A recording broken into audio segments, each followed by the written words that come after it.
calling it right now. Versus pulse chain. Versus pulse chain. We're going to be talking about this a lot in the next year. We are about to see, not financial advice. Please do not take this as financial advice. This is all speculation. 100%. I feel we are about to see the largest hockey stick you've ever seen in your life.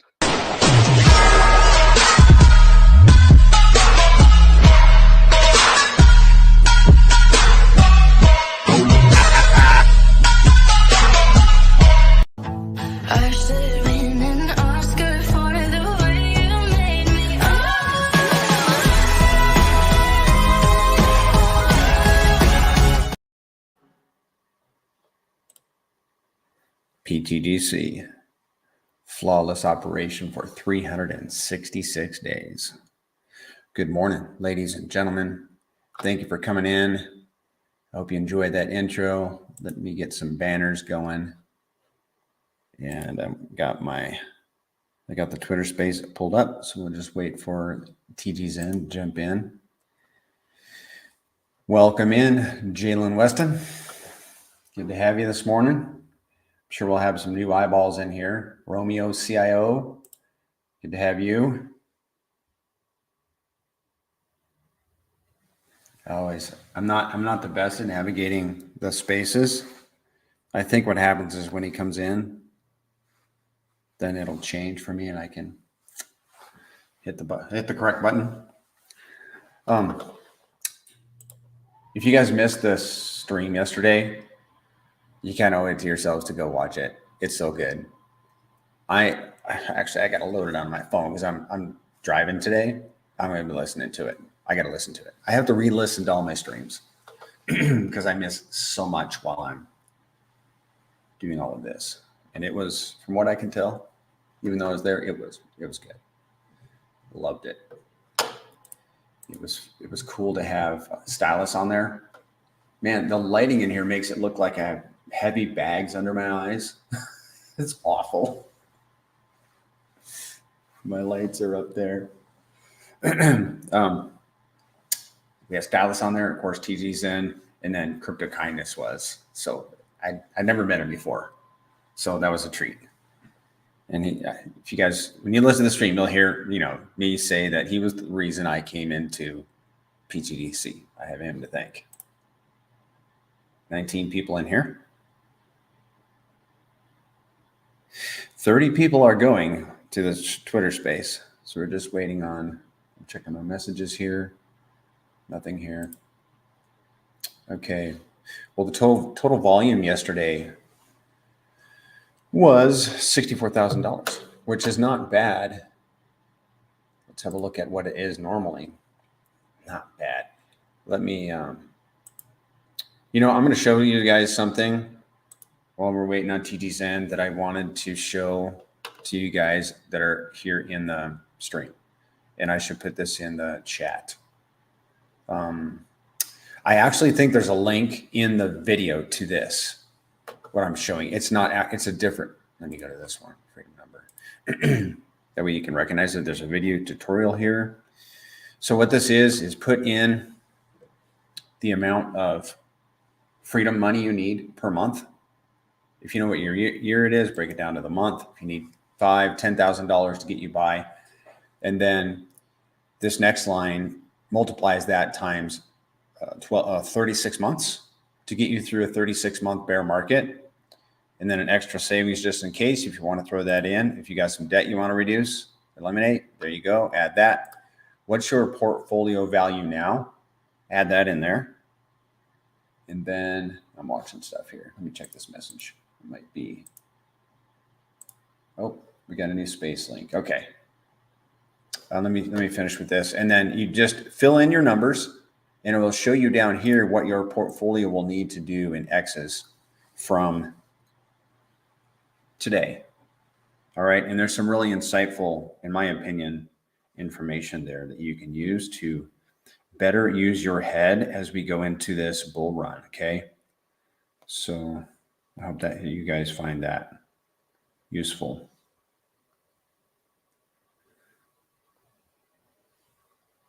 Okay.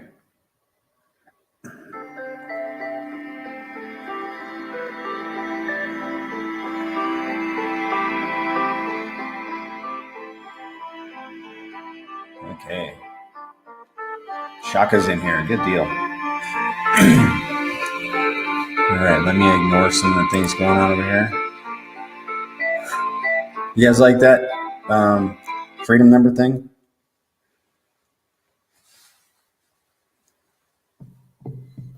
I've gotten some good feedback on it, so there you have it, guys.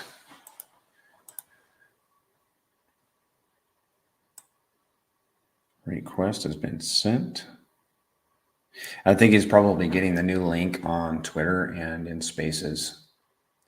It's a little bit of a juggle doing these Spaces, if you haven't figured that out.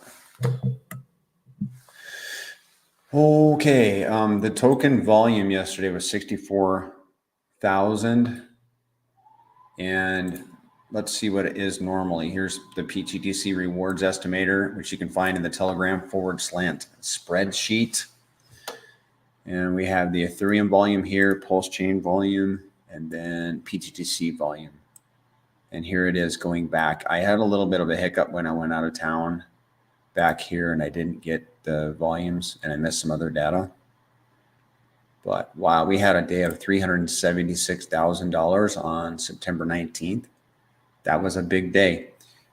And then, but if you look back, look at these days back here. The furthest data I have is $16,000 and there's a $4,000 in volume. And now we're trending, you know, let's see what the average is.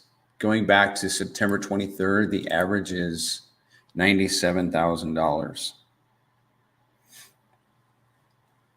which is wonderful. But check this out. And I showed this on the stream yesterday. Scroll over here. And looking at just the pTGC WPLS pair, the transactions were 184. The volume is $42,000 on that pair. Okay, but look where PHEX is. 6,396 transactions, $4.9 million in volume. Obviously, it's a much larger token, larger market cap, all that. Far more popular. But I think that's where we're headed, in my opinion. And then you have Inc. right here, and that's supposed to be, there we go. I just took this data this morning. I should actually double check that because that seems low. And then DAI with 6,000 transactions, which is, if you take 5940 divided by 184, that's a 32x. DAI has a 32x in transactions to go. And then the volume, 383,000 divided by pTGC's 42,000 is a 9x. And then you have Teddy. Look at all the transactions Teddy has. Crazy. And then the volume, not much more than pTGC, honestly. Then PulseX, and let's see, PulseX, PLS, PulseX, and the volume, okay? Transactions and volume, and Atropa. Atropa is, like, in my words, kind of a, I don't know if TGZN is holding a space. Maybe if I drop out and go back in. Atropa is kind of like a brother, sister, competitor ecosystem, just in my words. And it'll be interesting to see what we come up with, guys, as we go into this. So I'm going to leave and then rejoin.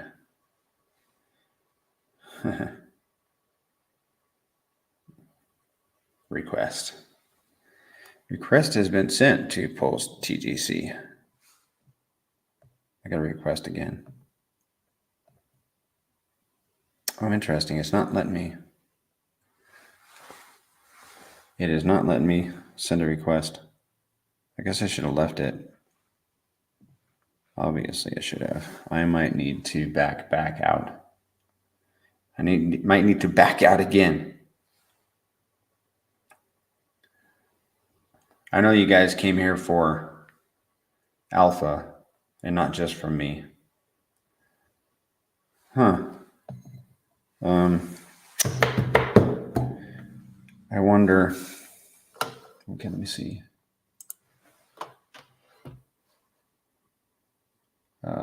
Yeah. Let me talk to him. Oh, I can't talk to him. Yes. Just trying to request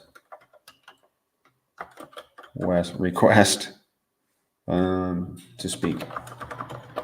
It's not letting me. Just a minute. Okay.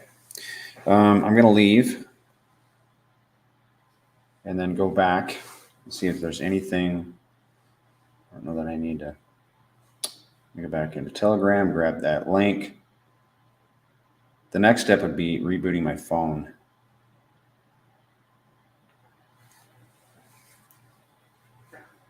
Just a minute. Uh-oh, an error was encountered. All right, we're doing this, guys. We're doing this. Workaround. Start listening. Right? Is those dips, as long as it comes back up, you kind of get to capitalize on getting that protocol for cheap. So he's been talking about how he thinks that pretty much the strongest narrative in crypto is the cult communities, which I think is a very interesting topic for us because since we are in the Pulse Chain community, the Hex community, I would consider Hex one of the most cult-like communities out.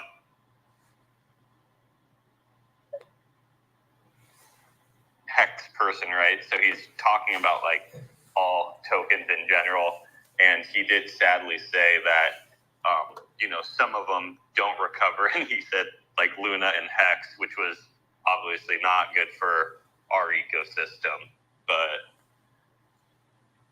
obviously us as strong believers of the Hex and Pulse Chain community, we think that this just shows how much stronger we are. Hex obviously retraced 99%, and now it's up 5x, and the community is only bigger. The cult community is only stronger. And he's just been talking about a lot of topics on why it's so important to have that cult-like community. If you don't mind, TGZ, who are you referring to? So there's this guy that I think his name's like Murad or something like that. And he's been trending a lot on Twitter lately because I guess he's pretty much he has a podcast for crypto, and he has like an open portfolio where people can like view what he holds and stuff like that. And he holds quite a bit of meme coins and DeFi protocols. And so a lot of people track his portfolio, and he's bought a lot of these things at dips. So he like obviously is like educating people on like what he's looking for. And he's recently been talking a lot about how he's looking for like cult-like communities. And then he's, talks about how like he likes when projects will dip like 80% a few times, because when they dip 80% a few times and then they recover, the strongholders are accumulating more, and then new strongholders are coming in, and the weak hands are getting washed out. So if you can go through like 2 or 3 of those 80% dips, it makes it so when the bull market does come, your project can go so much further because of that 80% washing thing. And this is, when he talks about this stuff, a lot of these things relate to Hex. So I find it really relatable to our community. And you could even relate that to pTGC in a way too, because pTGC's experienced 2 80% dips so far. And obviously, well, technically we've had 4, but okay, maybe 4. Are those other 2 like really early, or yeah, not count them all?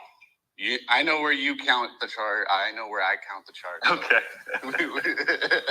So 4 is even better, right? So yes. Coach's example is even better than mine.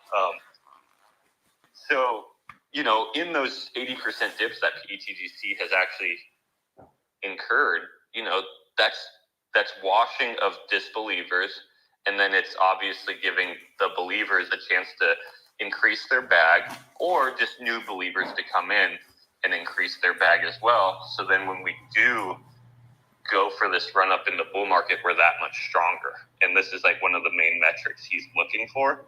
I also want to add in the metric that we have that pretty much none of the tokens out there that he's talking about have, is also with every transaction, the tokens are getting pulled from the disbelievers and injected into the believers' hands just via the reflections and rewards as well.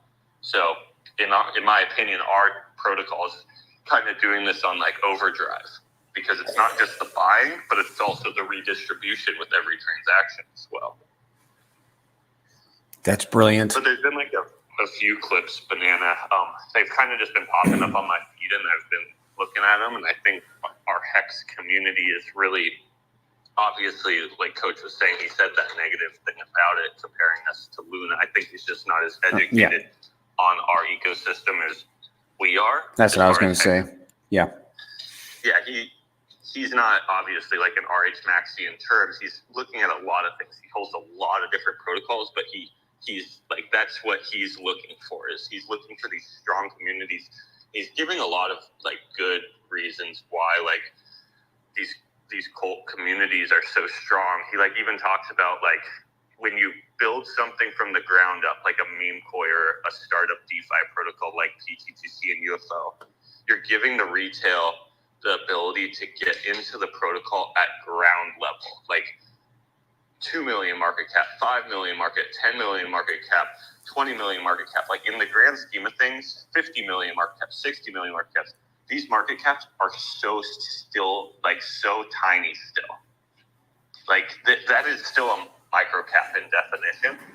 So when you give retail the opportunity to get in at these levels, and then the project becomes successful, what you're doing is you're giving a normal person, someone who's speculating and putting in hard work to find these protocols.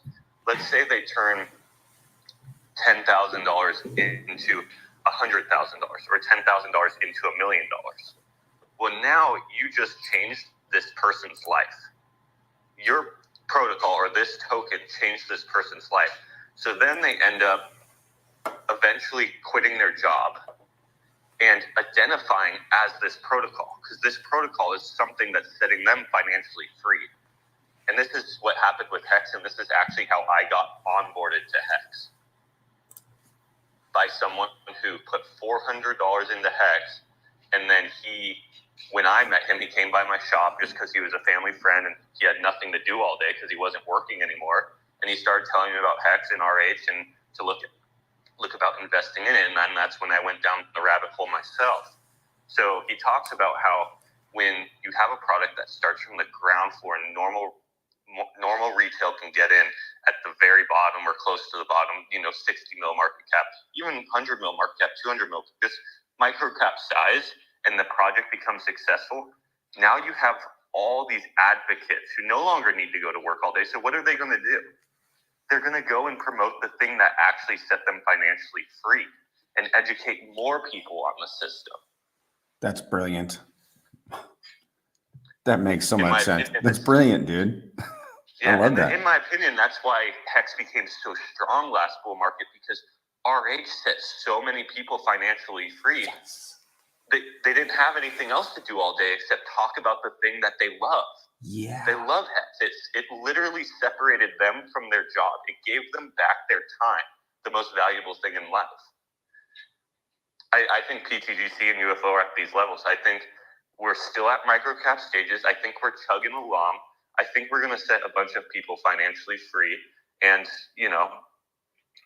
not to call us a cult or anything like that, but I think over time, a lot of people are going to come out and start really educating on this protocol, because they talk about, like, once you set these people free, of course they're going to spend their time, like, giving back to the thing that gave them the financial freedom, because not only does that make sense for them to do, why wouldn't you help the thing that helped you, but also they're passionate about it, right? Mm-hmm. They're passionate about the success. Look at Bitcoin. Look at how many people aren't paid by Bitcoin, but they sit there and they are technically advocates for this protocol every single day of their life. They're building for it. They're streaming for it. They're doing everything. It's because Bitcoin set them financially free, right? They're working for their investment at a certain point. And what Bitcoin's one of the biggest cults out there, if you ask me.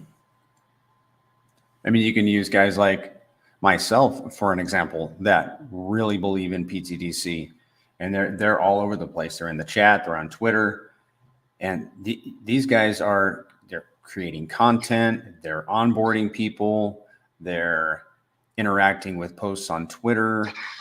And why are they doing that? Because they have time. And when crypto, pTGC and UFO sets more people free from the daily grind, if those people are inclined, like you just implied, and like I think the implication about Hex is that makes so much sense. It's valid in my opinion. When this ecosystem sets our people free, if you will, I think that's there's going to be more people, creating content, more people streaming, and we could use more streamers, by the way, just as a side. And you said something about this gentleman had talked, and if somebody could give me a link to this, the guy's Twitter, I'd appreciate it. But you said something. If no one does by the end of this, after we get off here, I'll hunt one of his videos down and send it your way. Okay, thank you. But he talked about the strengthening of a token by shaking out, sellers, and then you kind of have this ratcheting effect where the token runs up, and people buy in, and then it pulls back and it shakes people out, and the true believers are able to inflate their bags, and it just becomes stronger and stronger. And I don't know how many times I've heard, since I've been in crypto, we have a strong pullback, and somebody will mention, this is probably the last shakeout. And I've heard that so many times in this bear market. Like, wow, man, we must be like really strong right now in the Pulse chain, Hex, even pTGC now community, just because of all the shakeouts. So can you imagine the strength we have going into the bull run? Well, yeah, like that example, look at Hex, something that has gone down 99%, that talk about a redistribution of Hex to stronger hands. Like, that's as much of a redistribution. If you recover from that, I don't think you can ask for much more, right?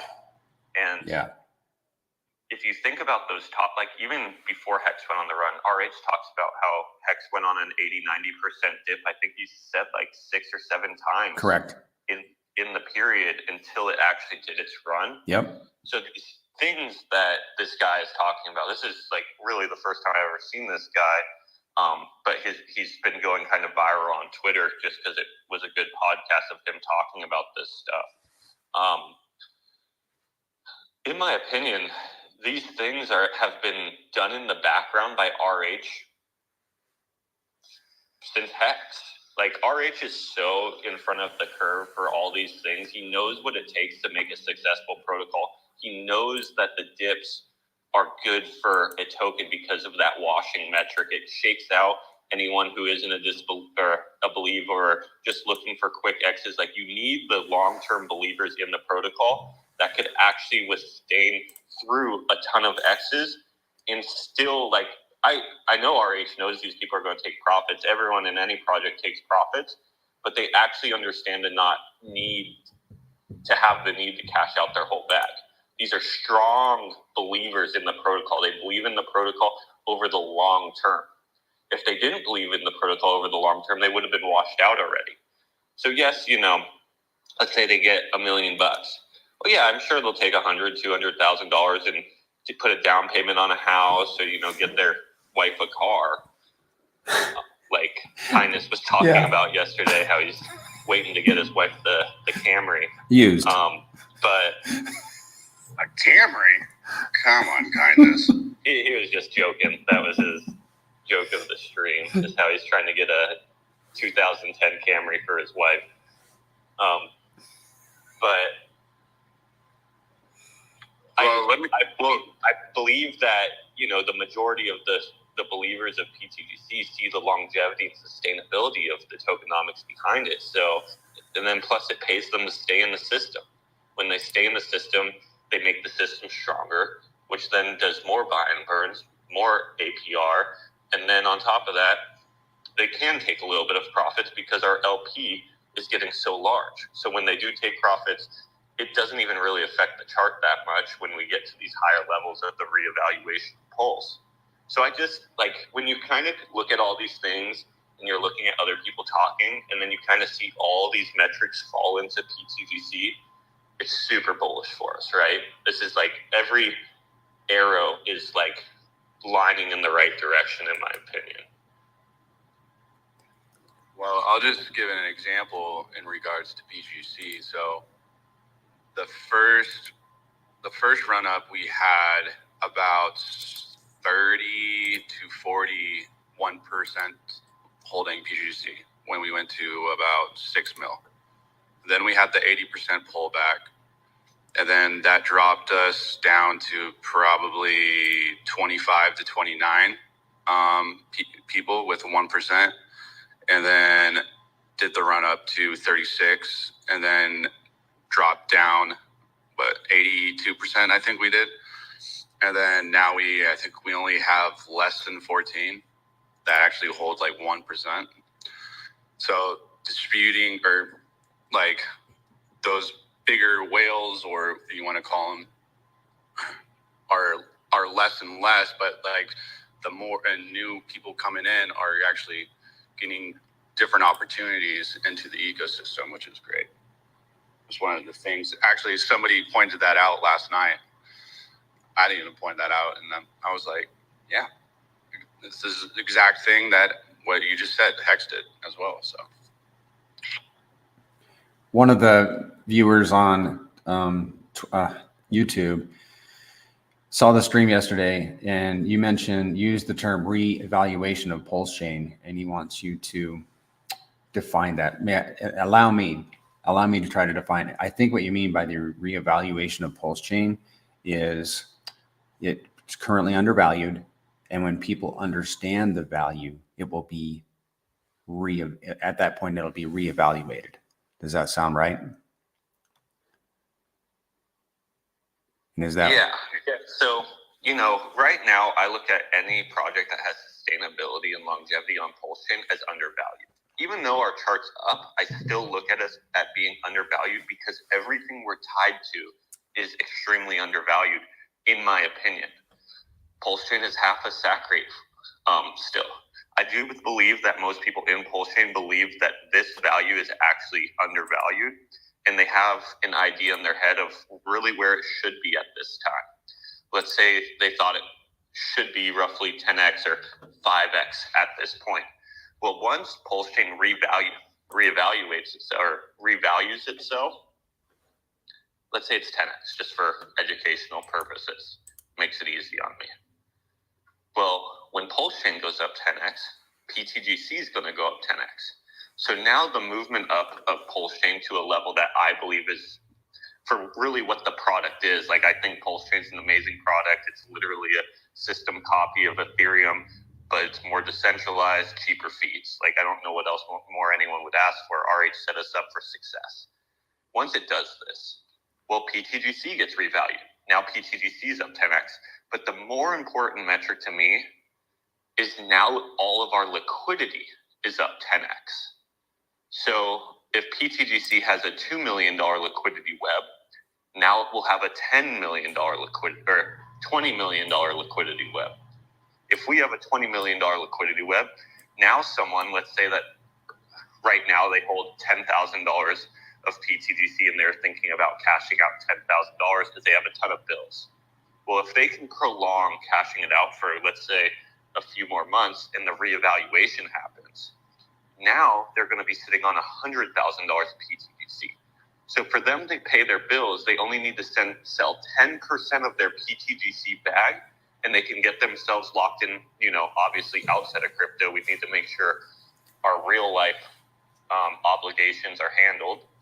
But they didn't have to get rid of their whole bag. They only had to get rid of 10%, and now they can actually utilize their 90% to ride for the rest of the bull run, or set themselves financially free, or use it as the passive income stream and keep it in the system. The other most important thing is, if you sell $10,000 now in the chart, it's going to do more damage because there's only $2 million of liquidity. But if you wait for the reevaluation and you sell the $10,000, now you're going to be selling into $20 million of liquidity. It won't even put a blip on the chart at that point. So you're helping the system that's helping you. The system that's been designed to set you financially free, if you kind of work with the system around you, you can actually help the system itself as well too. And that's kind of what I'm talking about, is the reevaluation. I think everything we're connected to is really undervalued. I still think pTGC and UFO are undervalued.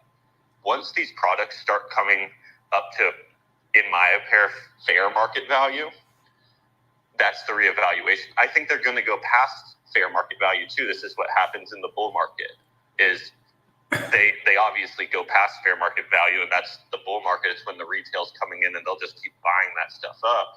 And then eventually a retracement happens in the bear.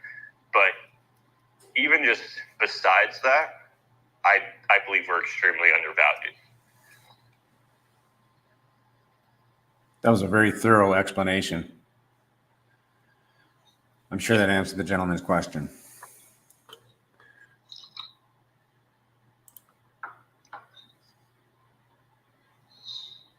But, and that kind of goes back to that guy that we've been talking about for the last 15 minutes about these 80% dips. Like, Pulse Chain went up and now came back down. I think it was like an 80% dip. So that's what makes these protocols strong, because it's letting believers in, the strong believers in, and it's letting the non-believers out. Because you want to wash these non-believers out so then we can move to the next level. And the stronger believers we can have in, if they believe in the system, they're going to let the protocol run a lot more X's. So they'll let Pulse Chain run a lot more X's because they actually believe in the system. You want that cult-like community that believes in the protocol long term. They're not just running right back to fiat as soon as they're up 10x. Yeah, they pull out a little bit to better their lives, but if they keep 90% in the protocol, that's what really matters, in my opinion, because they're supporting the system that supported them. And then we can move on to the next level, and then the next level, and then the next level. It's crazy because the market is really set by its holders. All that matters is buying and holding. Nothing else really matters. As long as your cult-like community just keeps buying and holding, and they help sustain the price to the new level, you can just keep going and going and going. The only reason the price ever goes down is tied to assets and liquidity, or by the believers of the system taking too many profits, in my opinion. There was a question in Telegram the other day, and I implied that I would answer it on Space Stream. So I'm going to take 1 minute and answer this question on the stream, and I'll try to narrate for the audience on Spaces. But the gentleman was asking how to add liquidity to UFO. So you go to the DApp, click on UFO token. Let me just do that. And then click on UFO liquidity pools, which is the left tab. And then select what pair you want to add liquidity with.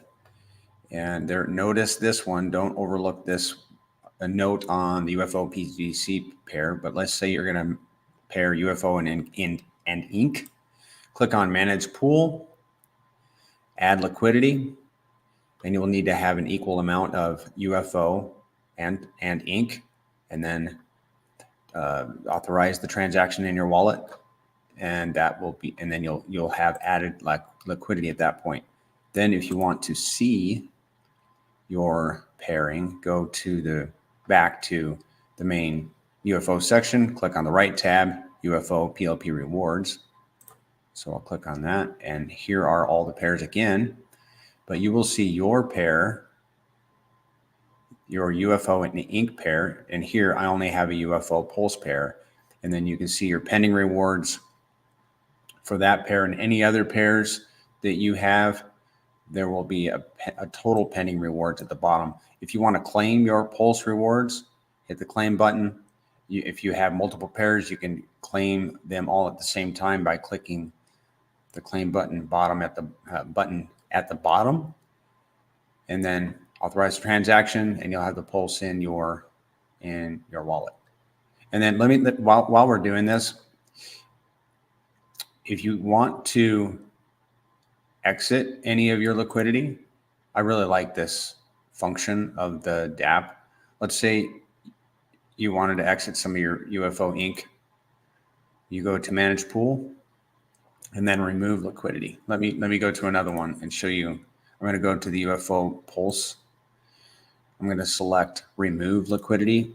And then you have the option to remove 25% up to 100%, but you can actually remove as much as you want. Those are just buttons you can select and it'll automatically select 50% or whatever, but you can get it down to, you can get very granular with how much you want to, how much LP you want to remove. And I hope that helps the gentleman that was asking in the chat. Do you have any comments on that, Zen? No, that was awesome. I think we need to do that more often on here because I think a lot of people new come in and we assume that they know how to work all these dApps and stuff like that. But really in the early days, we had to do stuff like that all the time with pTGC, especially because it was such a new and different way to stake, especially because people were seeing the tokens in their wallet. And it took a little bit to like remind them like, no, self-custody is good, guys. We want self-custody. Yeah. I mean, I didn't provide LP for probably the first 7 to 10 days because I didn't know how to do it. And somebody walked me through it on the Telegram. I'm like, well, that was easy. Wish I'd done that in the first hour. But I'm not, I try to proceed very cautiously and carefully. So anyhow, it is very simple to do. Yeah, I think the dApp, personally, I think the dApp is easier for providing LP than like the PulseX dApp, just because there's so minimal options. Like you don't have to pick from V1 to V2. You don't have all these different tokens to pick from. So I think it's an easy like beginner step. If you've never added liquidity before, it simplifies it a little bit. And V2 in general is a lot simpler than V3. So, you know, for someone who's just getting started, I definitely would say our dApp is probably a pretty good place to start. And then on top of that, just V2 liquidity in general on PulseX is a lot easier than V3. So there's a lesson in the chat here on the stream. And I hope the gentleman doesn't mind me using him as an illustration, but it's all public, dude. PMD, I'm sure you don't mind. He says, let's see. I can't believe I blew my stack during the bottom. I'm talking billions. He said, after all the other tokens came in, it distracted my focus and further created doubt about the redistribution of all these extra assets. It confused him and he just capitulated. And he got, let's see. But he says, now I'm back to trying to get a certain number of UFO, a sizable amount. And then he wants to LP.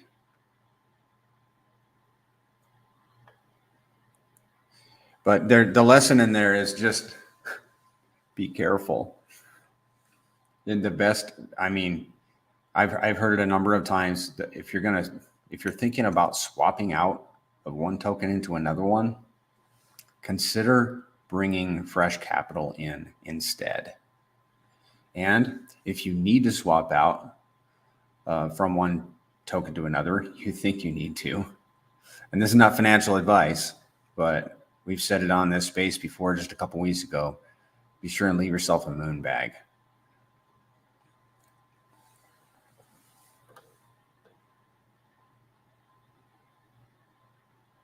yeah, right. So that dip with 99% of tokens, it usually never comes back, right? So he probably was, making the assumption that this protocol is like 99% of other tokens. It's just more hay in the haystack. It's not the needle in the haystack.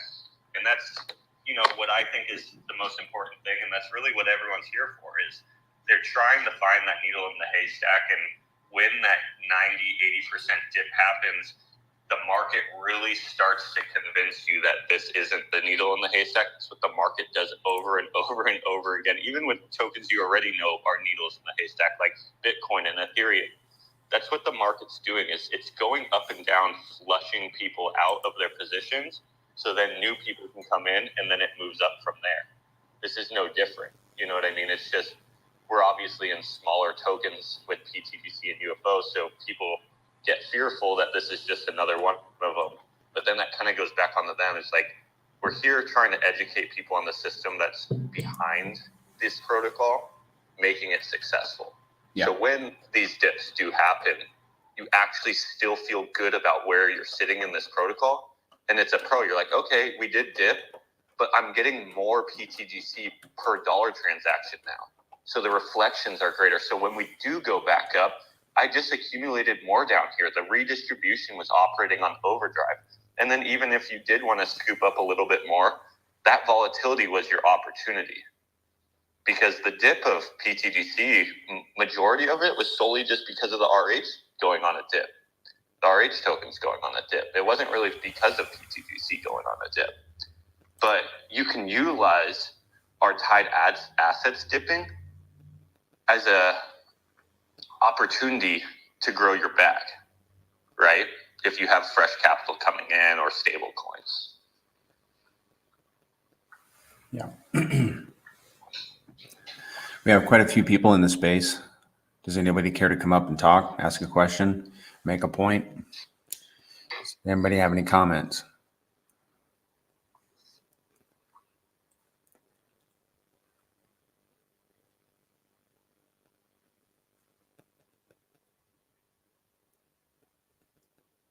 I have a question.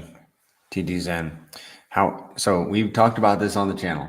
This time I'm ready with a pen and paper.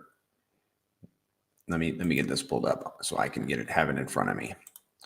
In the staking part of the DApp, the pTGC DApp, what happens?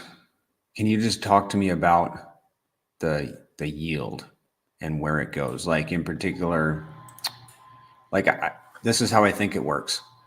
The reflections, if I'm just holding pTGC, the reflections go straight to my wallet. Staking, on the other hand, I think is a different animal.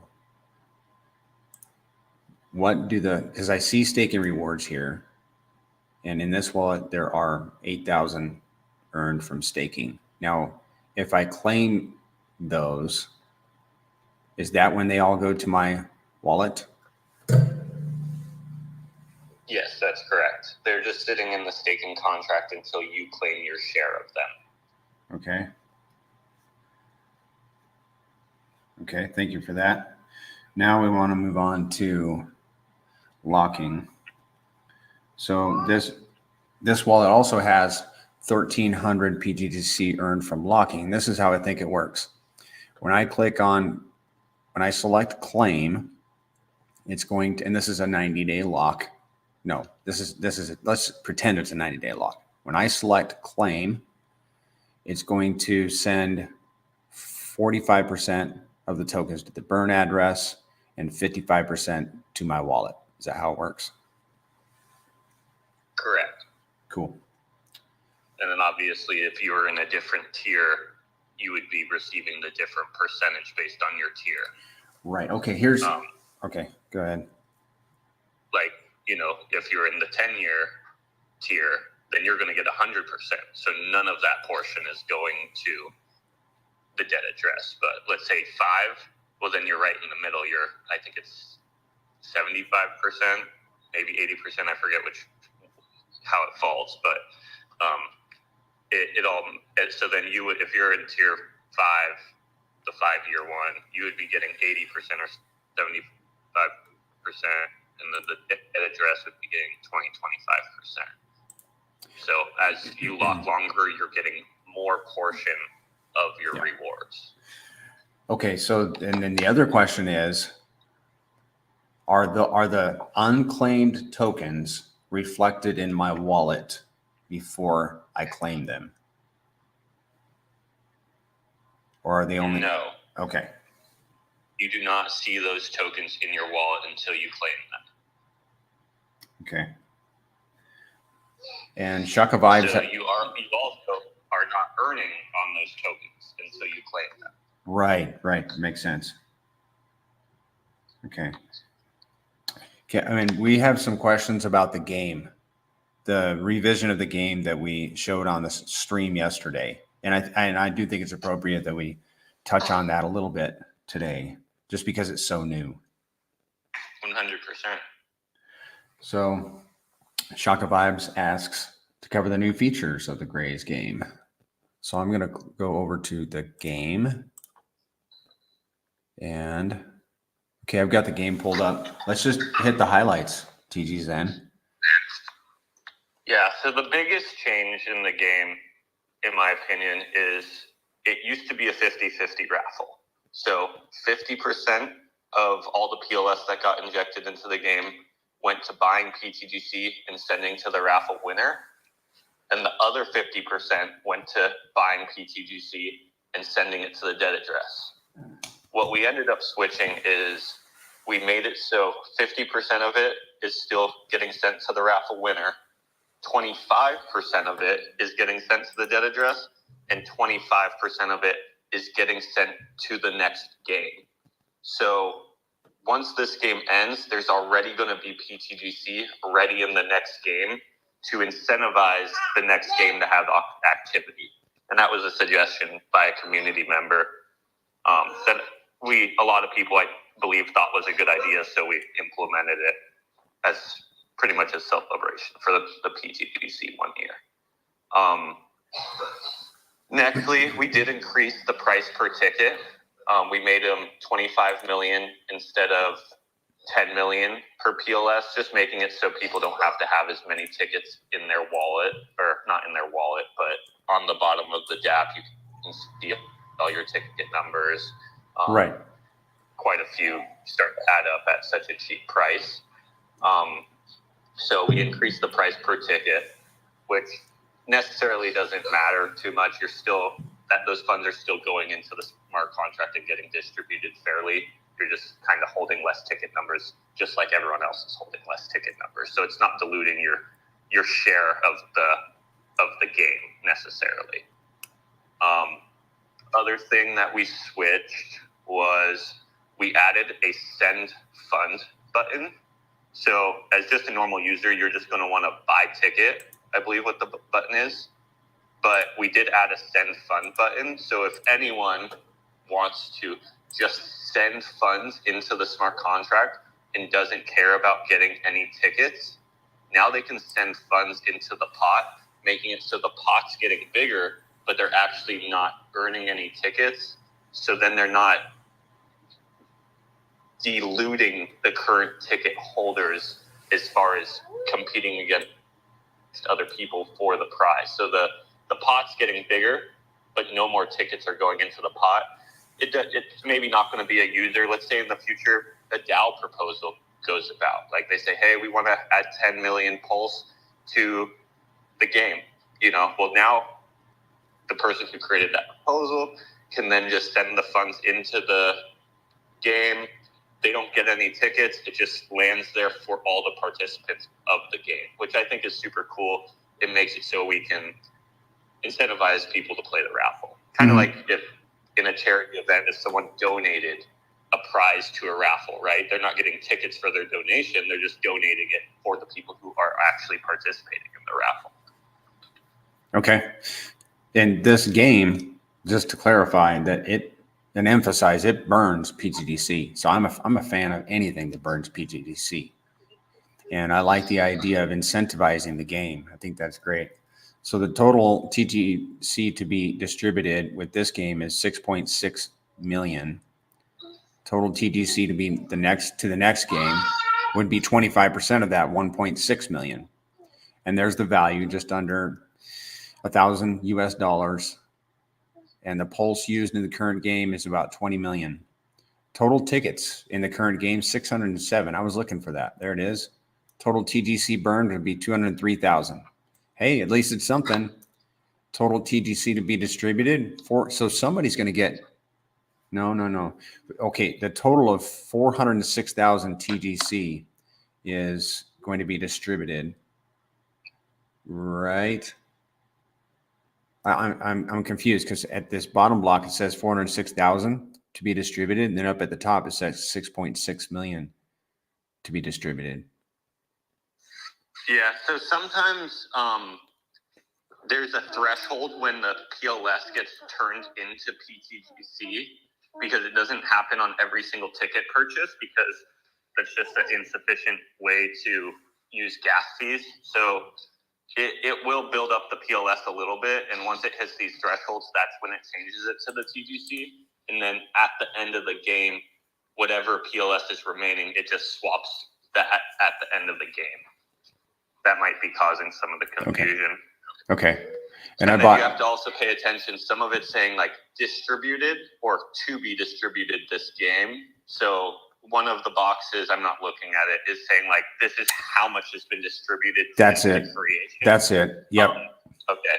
Yeah, and since we just restarted, this is new code, so the game technically is completely fresh now. To where our old game had a lot of TGC technically distributed, but since this is all new, fresh code, it kind of started the whole thing over. Yeah. And keep that in mind. Which I did want to bring this up. The game, I kind of like the game because it's fun because on blockchains, people tend to just launch token after token after token after token. And there's actually tons of things you can do in DeFi that aren't token related. And this raffle, in my opinion, is just like a fun other way that you can use blockchains and build decentralized protocols that actually aren't a token, right? This isn't a token. This is just a decentralized raffle. That's technically for a token. But it's a fun way to use Pulse Chain for other features than just token after token after token. You know? And when you're earning Pulse from LPing UFO or from in reflections, then you could technically it's like free money. Then you can go play the game. I played this morning, and I saw my little tickets down here. There's my tickets for playing the game. So I'm a fan. Fun with UFO, right? Because now with UFO you get PLS, where with pTGC you never got PLS, so you would have had to trade some of your pTGC for PLS, but then go play the game if you didn't want to use fresh capital. But with UFO, you know, when you do your claim, maybe once a month, maybe you want to take 5% of your PLS or 10% or whatever and buy a ticket, right? Just for fun. Yep. So, well, that was a good. Is there any questions about the game? It looks like quite a few people have. 607 tickets have been sold, and I bought a few. So let's say I bought 10, then I have a 1 in 61 chance of winning the 6 million. Well, it wouldn't be 6 million. It would be 50% of 6 million, correct? Correct. Which is 3.3 million. And in today's, let's see what 3.3 million pTGC is right now.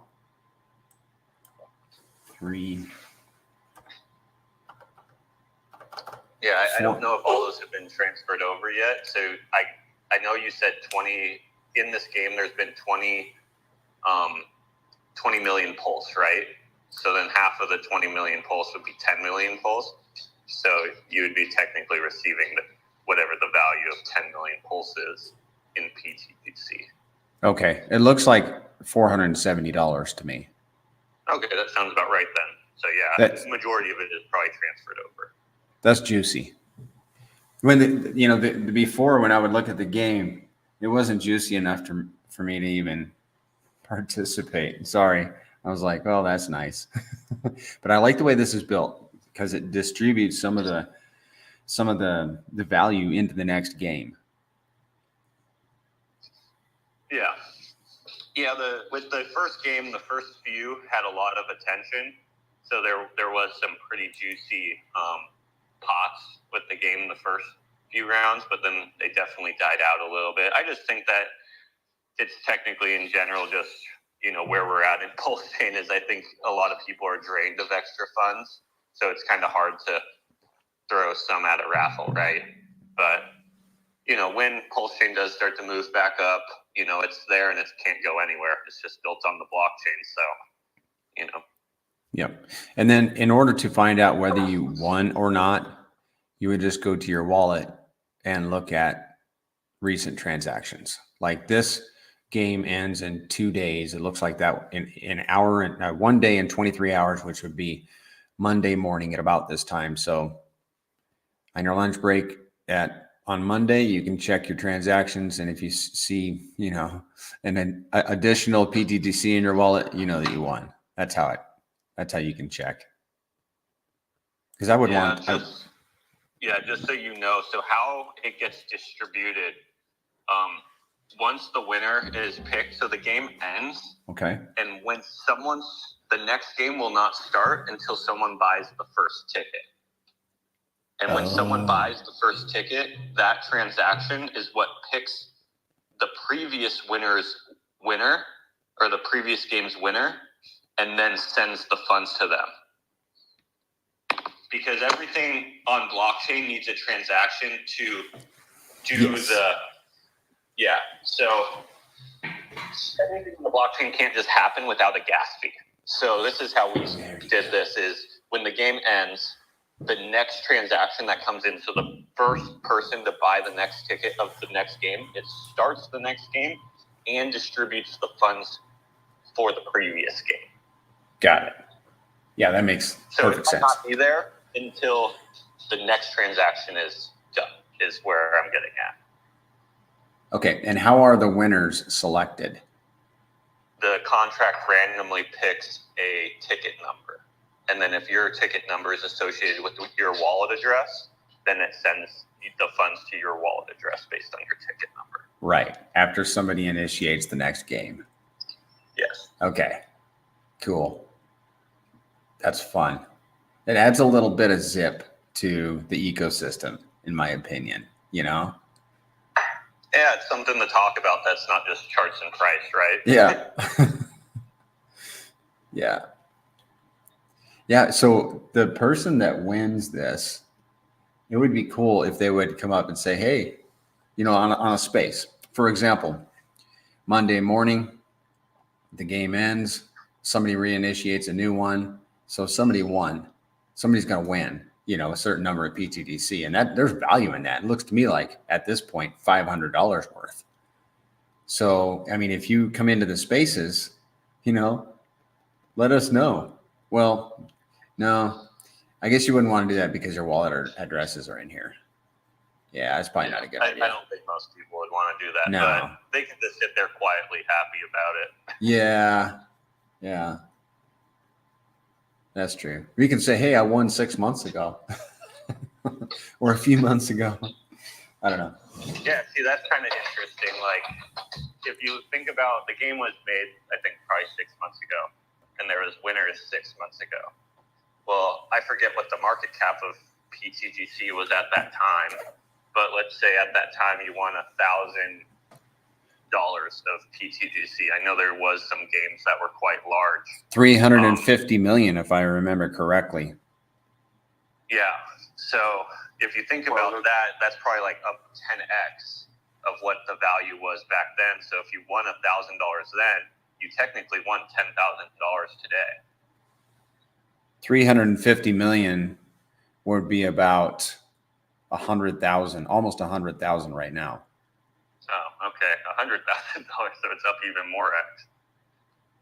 Yeah. So that's pretty much a ginormous raffle. If you think about it, you just need to add a little bit of delayed gratification into the mix. It's amazing what delayed gratification actually does. If you can delay your gratification and just believe in the protocols that you are holding and, work for it, be there for the community, support it. Just do whatever you can as just a community member to the system. Dude, crypto's an amazing place. Absolutely. Like it can change your life so quick. Yep. Set it, forget it, go clean the garage, go wash your car, go rake the lawn, come back in 6 months and see what happened.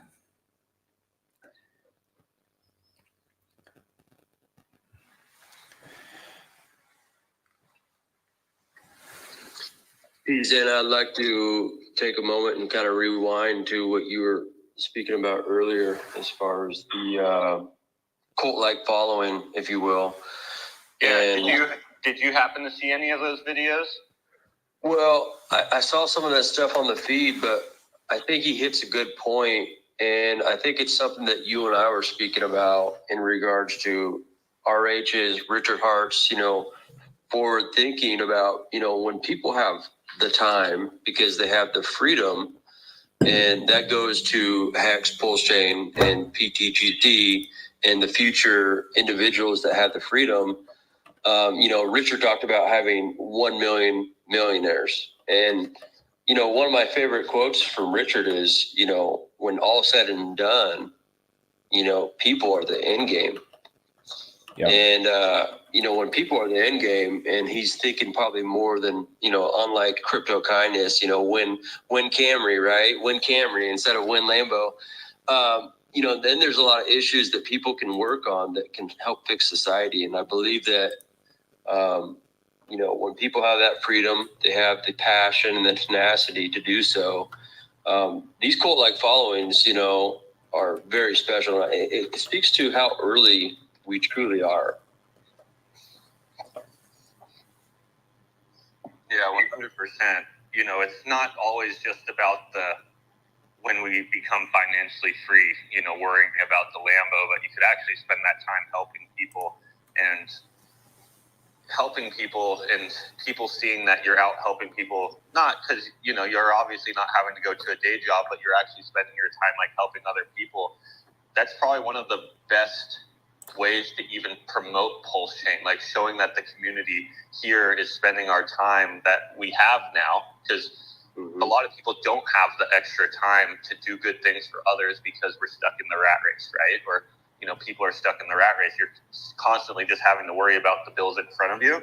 But if you can eliminate that issue, you can actually spend the time like, oh, what can I do good today?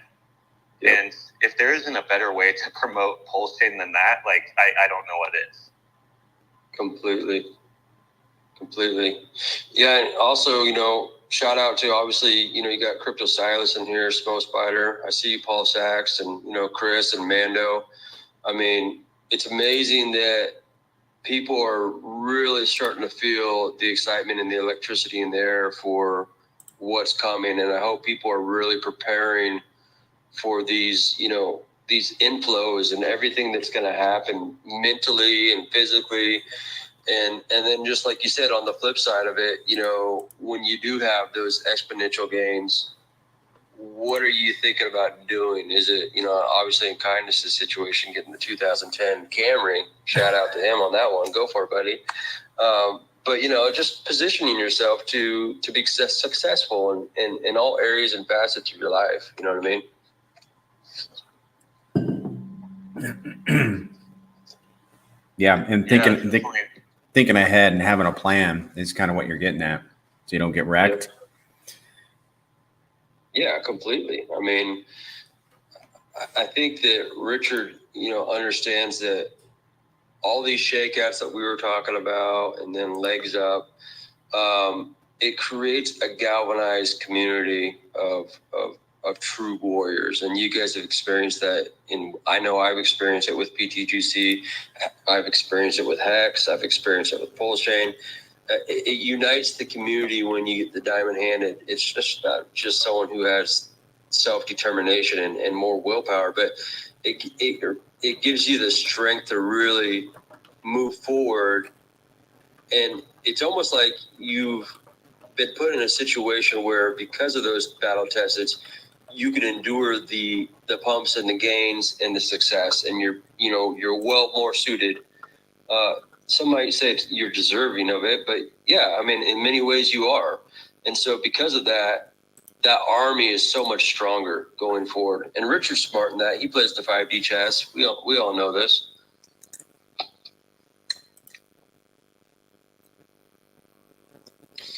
And Coach X, if you're still listening, I'm looking forward to, I know our stream, I think it's on Wednesday. I'll try to get Vibra, Adam Finance in there, and we'll chop it up and have some of these insightful talks about pulse chain and the excitement that, I think that we're all starting to feel. Yeah, I'm looking forward to the stream. It's going to be a good stream, good conversation. Yeah.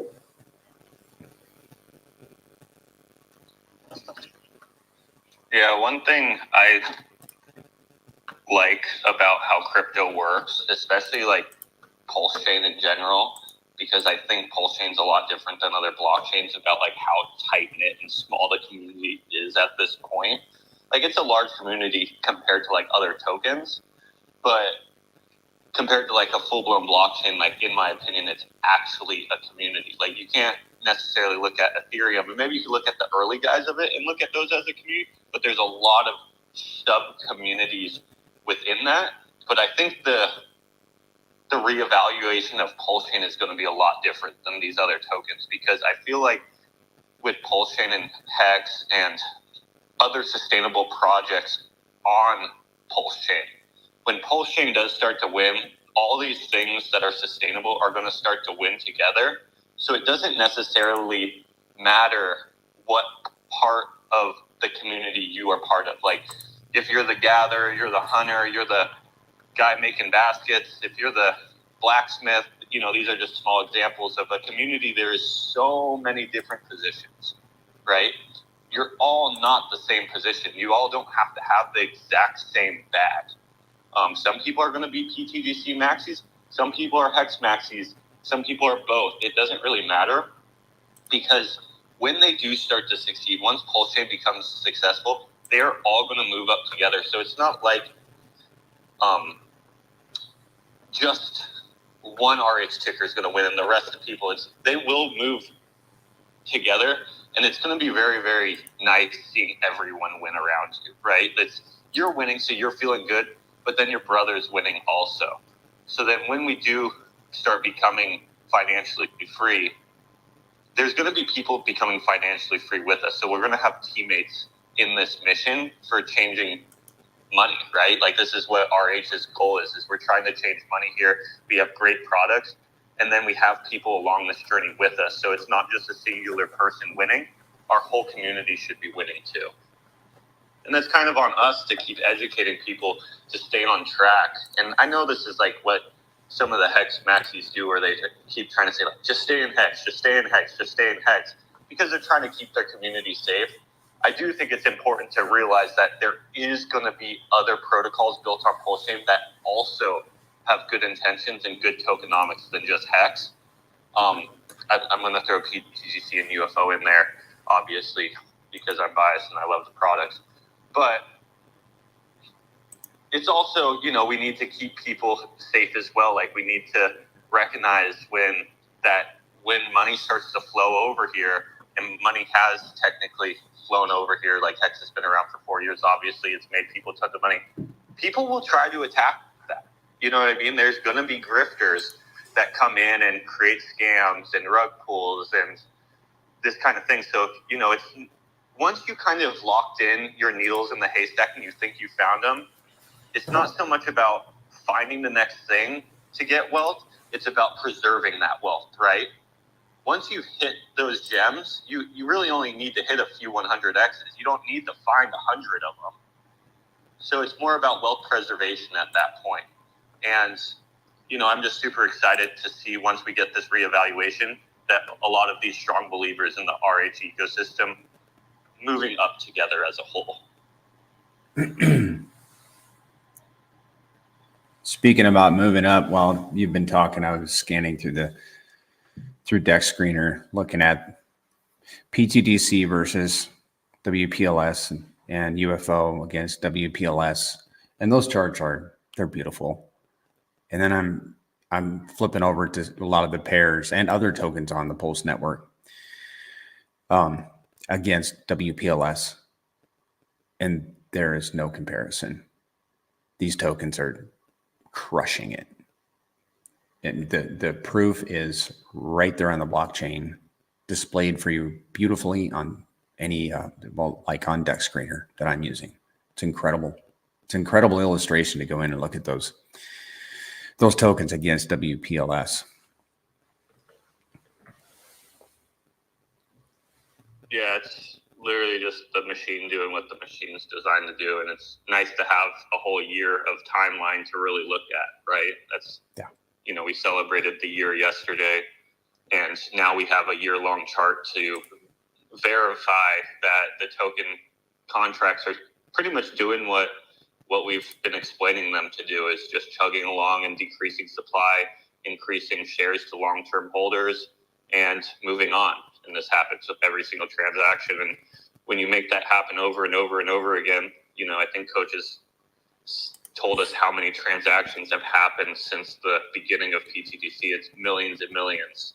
You know, that system is happening on every single one of those transactions.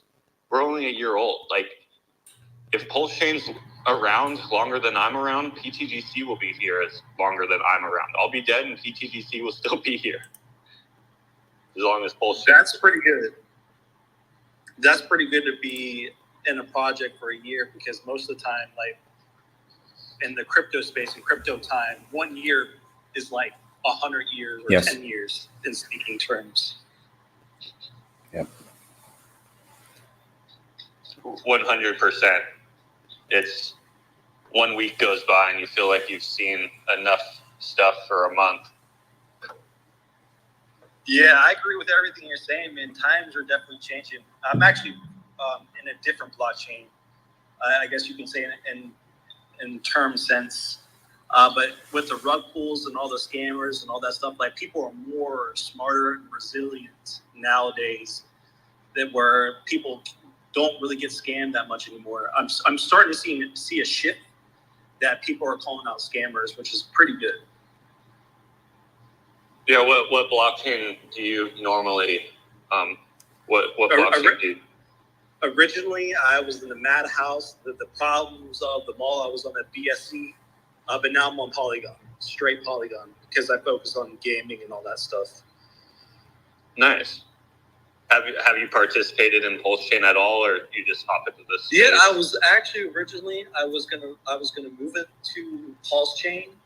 I know a DeFi developer that has a stable coin. So if I'm going to do something with them in the future, it's best that I be on Polygon for that, because I forgot how you mentioned it to me. Like it'll be easy to cross swap or something like that. But originally I was going to go Pulse Chain, but with him, with his development skills, I was like, okay, Polygon it is. Yeah. If I can give you a little, I'll call it a sales pitch on something that's cool about Pulse Chain right now. And I've actually looked at this versus Polygon Matic for when Polygon kind of did its whole big run up last bull market. It kind of sat pretty quiet for months and months and months. And then randomly Polygon just took off, you know, as a blockchain. And it did, I think, like hundreds of X's in a matter of months when the bull run hit for Matic. And what I think is super cool about being built here on Pulse Chain at these levels is, I call it the X multiplier theory. And you pretty much get every X chain that the blockchain does multiplied by the X's that you can do against the blockchain. So by pTGC and UFO being built here on Pulse Chain, we're going to be able to capitalize on all the X's Pulse Chain does multiplied by the X's we can do. So if we can do from this point a 10X against Pulse Chain, and Pulse Chain does a 20X, which for a brand new blockchain, that's technically half of the sacrifice rate. Like, it hasn't even gone up from there. If it just does a 20X from here, that's a 200X to pTGC and UFO holders. And that's very, very unique, because these other blockchains that obviously have more adoption right now, which is good for a new project and onboarding users, you want more users in the city. But if you build in the city, before the users, you get that multiplying Xing theory.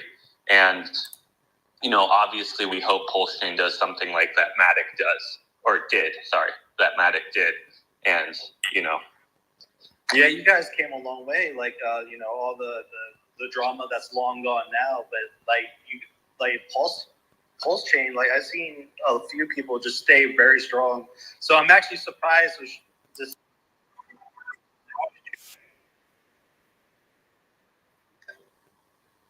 Yeah, we're still here. You know what I mean? It's definitely been a year and a half, and I think people thought that the X's were going to come sooner. But in my opinion, we're still here before the bull market. If you look at what the founder's done with other protocols and when he kind of timed them to do a bunch of X's, I still think we're on that timeline. And, you know, that's, in my opinion, opportunity, not only for builders, but for holders as well, right? So holders also get to, if they see this as an opportunity, they get to capitalize on that X multiplier theory. And this is just how V2 liquidity pools work. And ultimately our main DEX is only V2 liquidity. So our protocols are going to be able to capitalize on this metric of the X multiplier. And it could be huge. You know what I mean? That obviously comes with the success of Pulse Chain as a whole. And that's, I think, still the question to most outsiders who aren't Pulse Chain maxis. Like, obviously, this group of guys talking, which I'm super stoked you came in from like an outside perspective looking in. But, you know, we have amazing things going on here. It's just, we're just building in the city before the crowd comes, right? Right.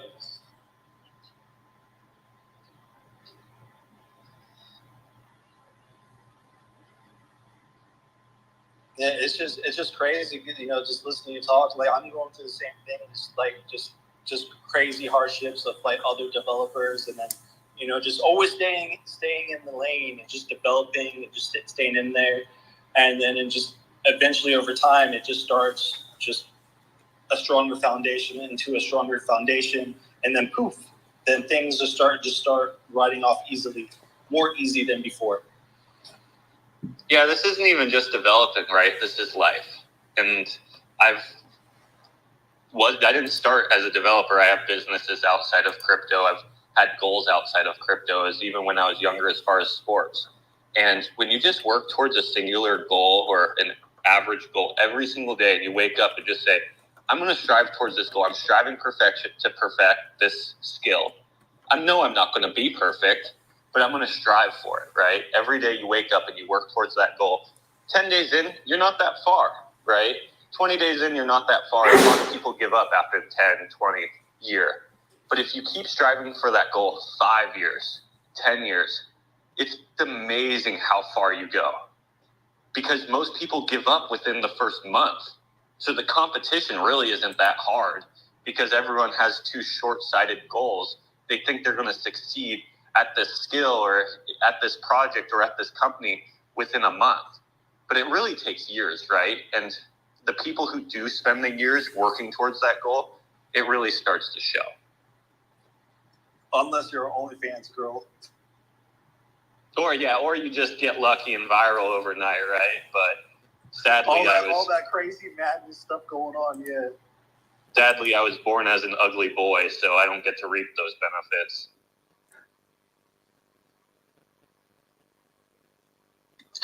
You bring up a good point, though, in regards to, you know, sometimes people forget that taking action is, you know, people are wanting things to be perfect, everything to be perfect. And, you know, I have to be perfectionist, and those are great attributes, but taking imperfect action and getting up off your butt and just saying, you know what, I'm going to commit to this.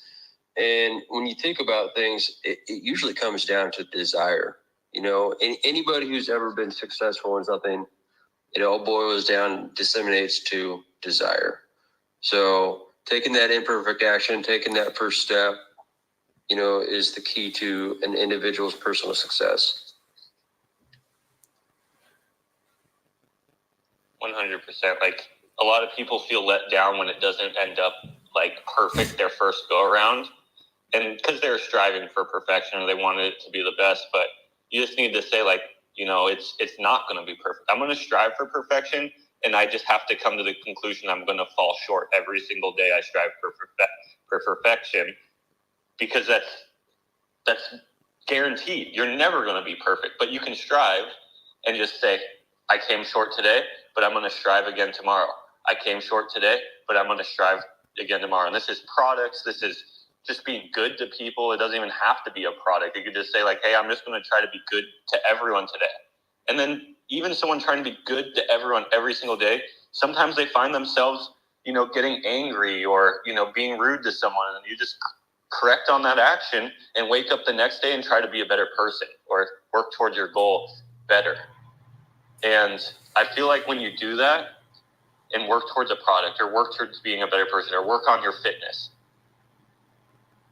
after years going by, like, you look back to where you were when you first started and you're like, wow, I didn't even think I'd get this far. You've like passed all these short-term goals that you never thought you'd hit. And you're just like, yeah, it's just when you start chugging towards a finish line every single day, eventually you get there and you go much further. One of my favorite sayings is action trumps everything. Something I try to live by always be acting, working on something. And it was illustrated to me this week when a friend of mine, she says, I just mentioned something in this group that I'm willing to do. And then suddenly all these doors start opening up for me. And I was like, well, yeah, because you took action, you took that first step. And when you took the first step, the next steps were revealed. And that was impactful for her to understand that. And for me to see it in somebody else's life, but taking that first step, taking action trumps everything. Sometimes there is a time to not act. But in my opinion, many, many times, probably most of the time, it's more important to act, to do something. Yeah, never quit and always keep self-building on yourself. Just quitting is never an option. And then, just listening to you guys, like, it makes me think, like, my first journey, like, I'm in crypto now for 5 years now. And when I first started, I was a total newbie. Like, I didn't know what was going on. Everything was going crazy. I would never thought in a million years that I would become a developer or go down trying to start my own video game company, all that stuff. And then, it's just like the more that I kept getting into crypto, the more I kept getting into the project, the more that I wanted to learn. It just, everything was just coming together naturally. And then here today, I'm just doing all that stuff. And I think that's what a lot of people are going to go through, is that people that are new, they're going to get in, they're going to trade and do all this other stuff, but then eventually they might want to branch out and maybe do their own project or do some kind of marketing. Everyone has their own special skill sets. But it's great listening to you guys because I'm self-reflecting, like, oh my God, it's so true what they're saying.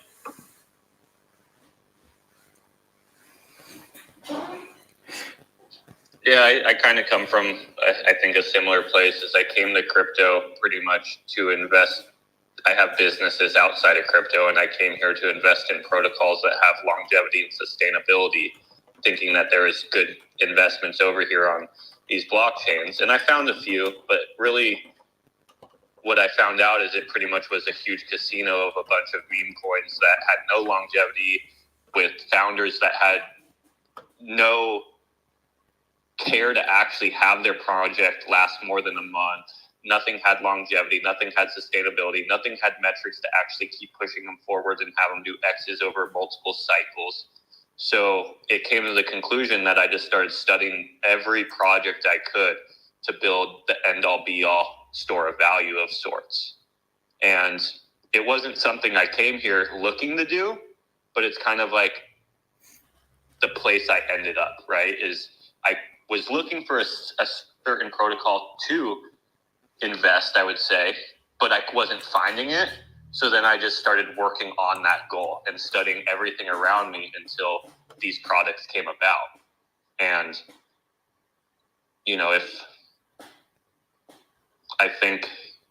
if I wasn't put in that scenario, like if I found decent products right off the bat, I obviously this, but since there wasn't a lot of good projects that had sustainability along, it was my calling to build this project, not only for like my family, because I'm bringing my family's money into crypto to obviously change their lives, because I kind of am trying to separate ourselves from fiat because of inflation and obviously what's going on there, but also for the X's, right? So we come here for the X's. There's plenty of X's to make, but you want to make a project that you can actually stay in after you make the X's. Because if you make 100X, but there's no reason to stay, the only thing you can do is sell that project and hurt everyone else in it.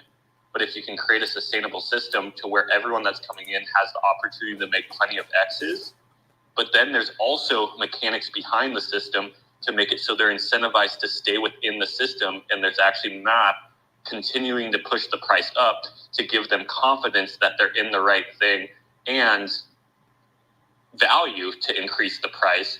You create a system where as a team and as a community, we can all win together, instead of just in crypto, it's usually a couple people winning and hundreds of people losing, which is just a sad part of the industry that I'm trying to change.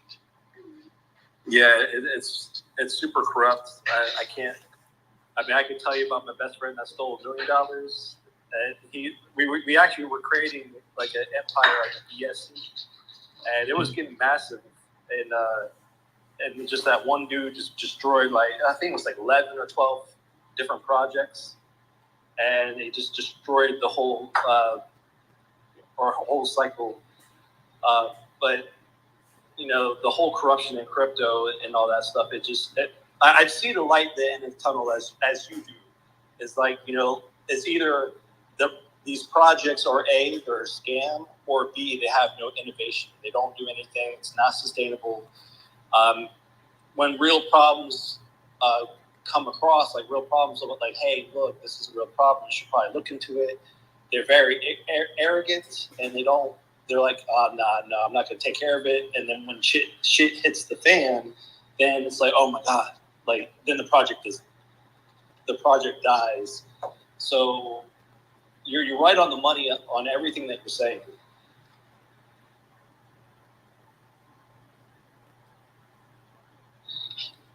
Yeah, I appreciate that. Yeah, me and the team spent a lot of time studying pretty much hundreds of projects, picking out what we thought made them successful and taking out what we believe made them fail to give us the best opportunity for success.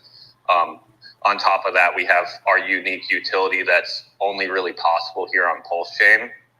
We haven't really even touched base on that, but we found a way to pretty much create a web of liquidity pools to where the liquidity pools are constantly getting shifted in price, and then market makers come in and shift the prices back. And every time the market makers need to shift the prices back to make them equivalent across multiple liquidity pools, we collect fees from the market makers doing this. And then we bring that value back to the underlying value of our token to keep pushing our price up against the underlying blockchain. And if you look at it for the year, pretty much this utility's been working perfectly, and I have yet found anyone actually do this on another blockchain or anywhere else before. So we're kind of the first to think of this unique system, and the system's actually pretty common if you think about it. This is how centralized exchanges technically make money in term, but instead of giving the value back to the holders of the token or of a token, or actually putting that value back into liquidity for the holders, they obviously use it for profits for the company of these exchanges.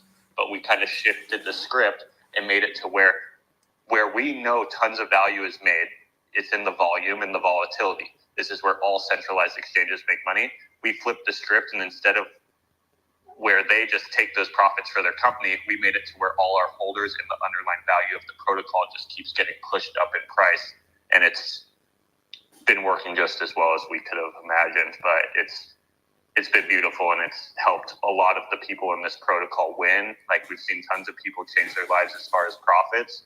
And then on top of that, we are just at the beginning, because the blockchain we're currently built on is so undervalued still. This is just the first year and a half of the blockchain. It's first year for us. And personally, for me, I go to bed every night looking at it like, okay, what could ever stop this machine? And I can't find it. And that's what, obviously as the founder, I want to study the machine. And if I see any flaw, I want to adjust and fix that flaw. And I want to make it to where this machine lasts forever. I go to bed every night thinking about this, and I honestly cannot find it. And I think a lot of people within this protocol go to bed every night thinking the same thing, like, what makes the music stop here?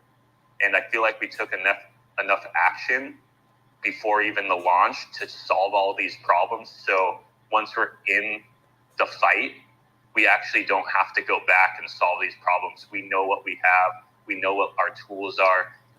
We know what our skills are, and we're moving forward in the fight.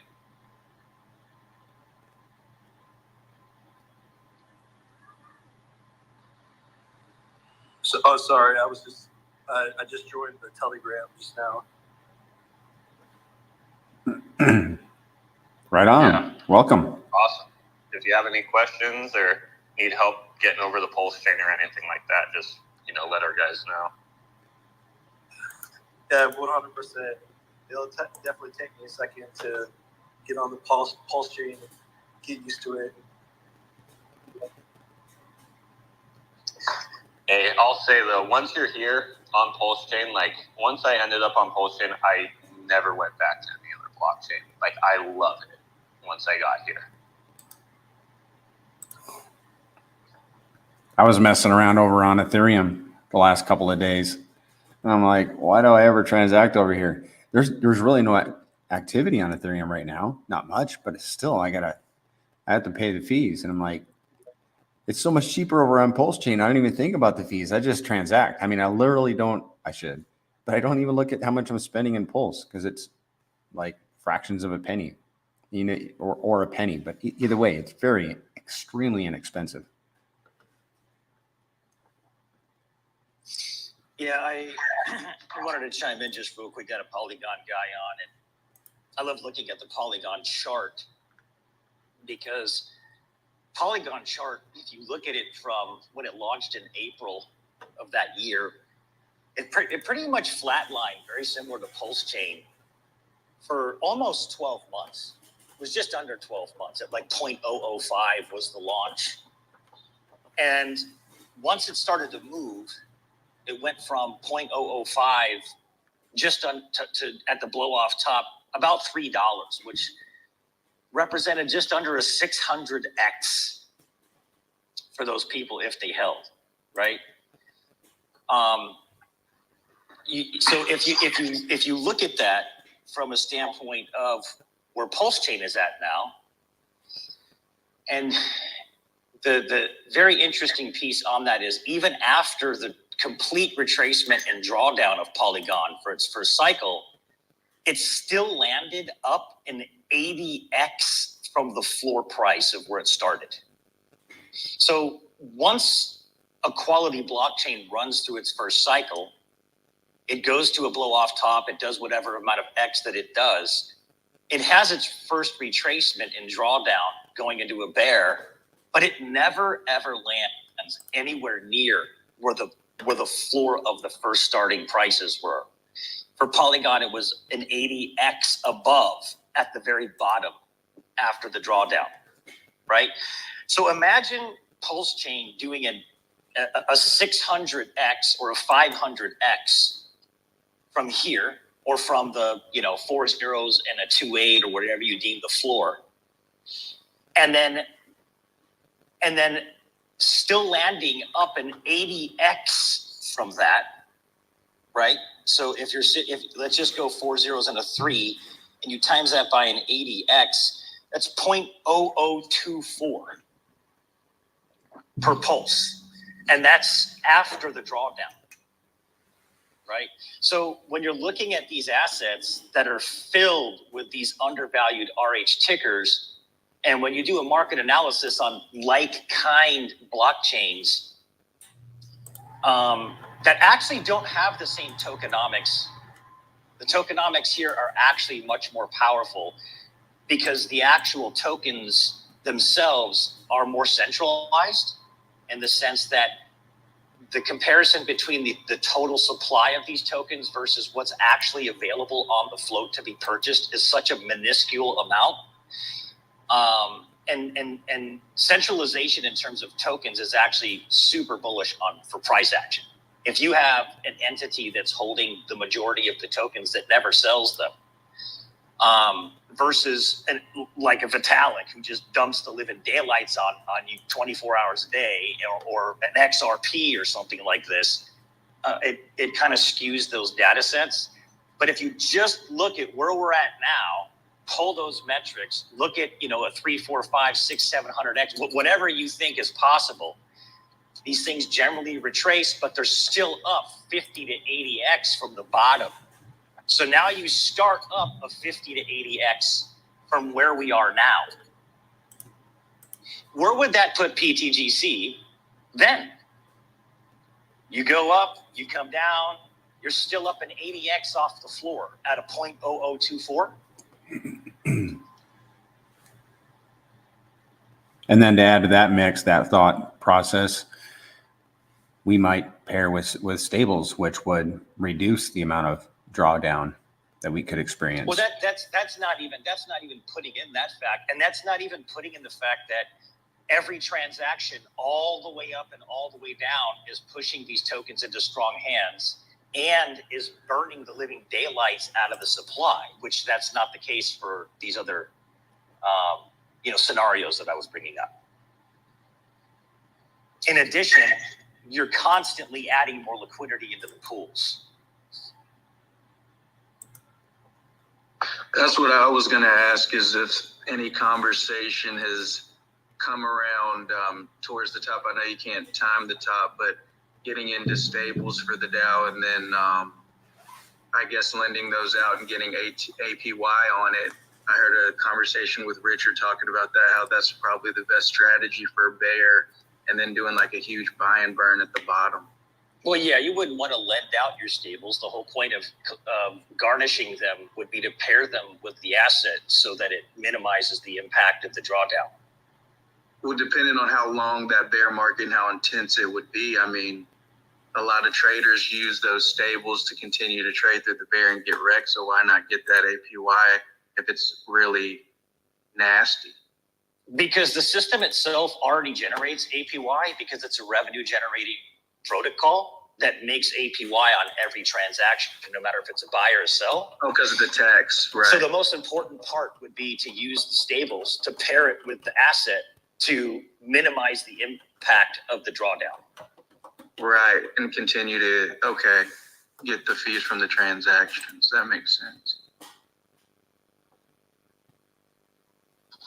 Yeah, pretty much what you were just describing to make value off of, lending your stables out is pretty much what's built into the system. Is we built into the system to where the value of the protocol increases and APY is paid out based on people trading throughout not just pTGC and UFO, but all of Pulse Chain. Since our web is connected all to Pulse Chain, as the ratios adjust on Pulse Chain in general, that value gets scraped and brought to the underlying asset, which is pTGC and UFO, and then pushes the price up. So if we, in turn, started pairing with stables near the top, obviously it's never going to get time perfect. We're going to create a liquidity pool that's with a stable coin, and then we'll have liquidity pools with non-stable coins. And then as those tokens move up or down at that point, it's going to create price differences between the UFO or pTGC paired with the stable coin compared to the volatile asset. And when those price differences happen, the market makers will fix that price, and then we will charge the market makers the fee, and then we bring that value back to our ecosystem and pay the APY out. So just how you were kind of talking about making those funds work for us, that's built actually within the system of pTGC. Every time $1 is put into PTGC and it lands in our liquidity pools, that value is now working for the holders of the ecosystem and helping pushing the price upward. With every other protocol out there, 99% of them, the value is actually never working for them. It's just sitting in that liquidity pool, waiting for people to exit or enter into it.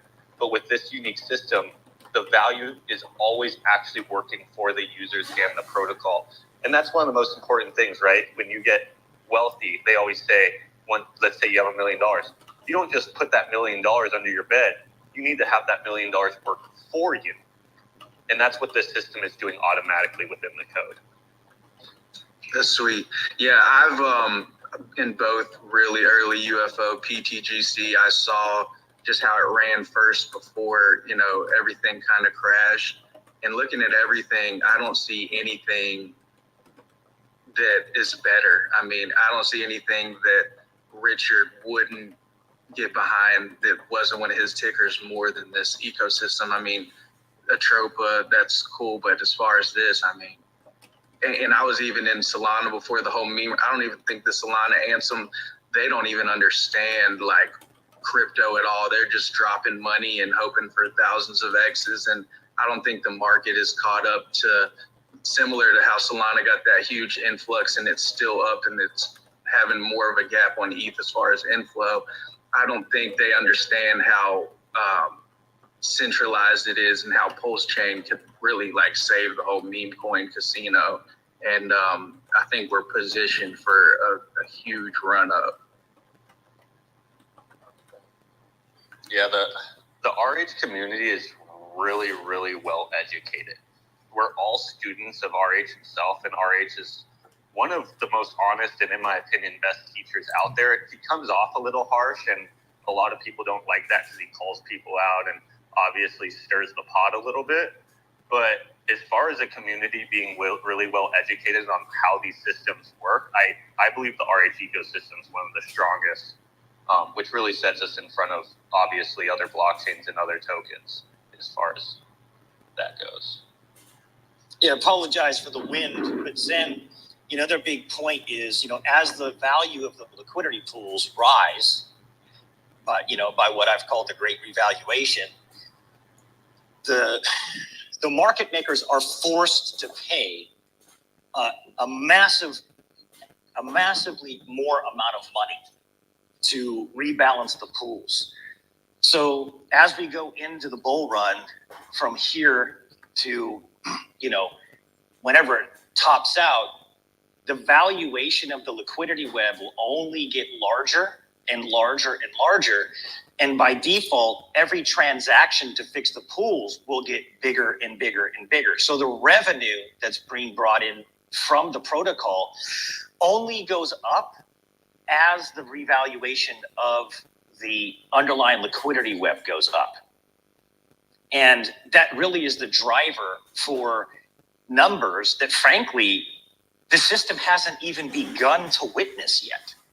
So when you look at how amazing these protocols have already done, you really have to understand that they've done this basically idling, not even in first gear yet, based on how the actual underlying protocols and smart contracts are designed to run.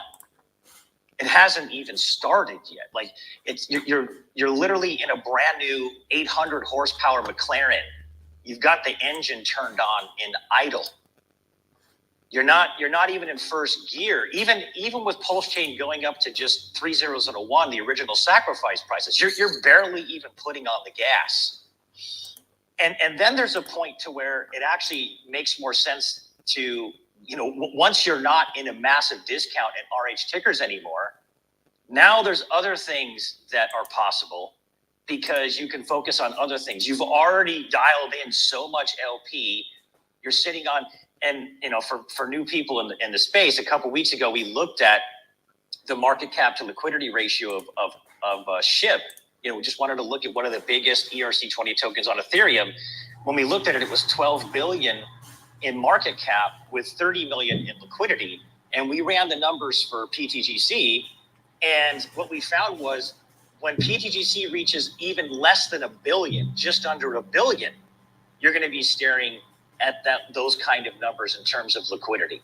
So it's the difference between 12 billion having 30 million and less than 1 billion having 30 million in liquidity. Well, when you've got a liquidity web with 30, 40, 50, 60 million, not 2.5 million, and those market makers have to move those volumes of money in order to rebalance pools. You're not looking at the amount of revenue that the system's generating now. You're looking at exponentially more in amounts that goes right back to the holders and right back to the liquidity and right back to buy and burns.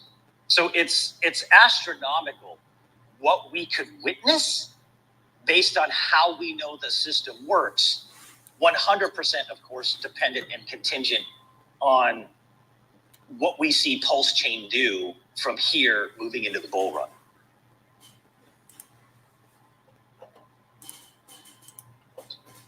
Yeah, you're making the comment about Polygon, how it went up 500x and then it landed like 50x higher than the low. 80x. 80x. If you just think about, for conversation purposes, let's say that happens with Pulse Chain. You know, who knows if it does or doesn't. But if that does, even, you know, once it runs up 500x, that means our liquidity web would run up 500x. That means the arbitrage market maker bots will have to move 500x the amount of money to fix the ratios within the pools in that circumstance. Yeah, that's at the top of the bull market. I understand that. That's not forever. But when it does fall back down, let's say it falls back down to, like you said, the 80x, that's still an 80x. And that's not even us adding any more liquidity or pTGC going up in price, which it's known to do. But let's just take those metrics out for now. That's still 80 times the liquidity we have today. And that's still 80 times the amount of value that the market makers will need to move all throughout the bear market next cycle. Well, just take, for example, what would you say if for just bare bones conversation, what would you say is the average daily volume that you're comfortable saying right now for pTGC? 50,000, 100,000? Okay, 100,000. Okay, so if you take 100,000 and you 80x that, which isn't emblematic of the top, it's emblematic of a drawdown after a blow off top.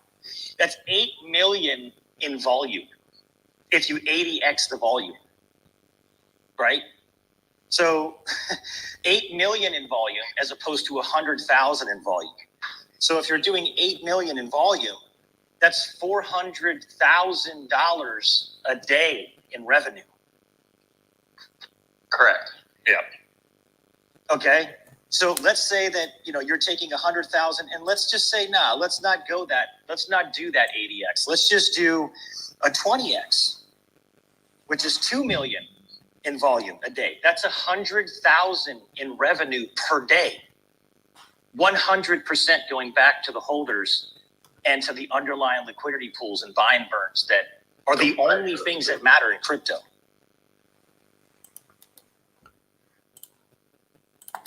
That's what I mean. That's what I mean about the systems. Just it's like it's just an idling McLaren right now. Yeah, and I think it's funny when we bring back the numbers to just show everyone listening, like even if we hit numbers that we're not expecting, like low numbers, like only a 20x, which I think a lot of people in Pulse Chain believe Pulse Chain is going to do a lot more than a 20x. The numbers for pTGC, because we're our own sub-ecosystem on the blockchain, are still astronomical. Like we still win so hard if Pulse Chain only does so little, right? But then just imagine if Pulse Chain does a lot.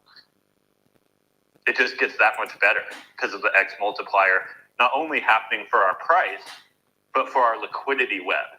And everyone who's in the system understands that our liquidity web is the driving value of this protocol. And as we increase the liquidity web, we increase everything that's built into the system. And mathematically, it keeps pushing the price higher and higher and keeps adding value for the users within the protocol.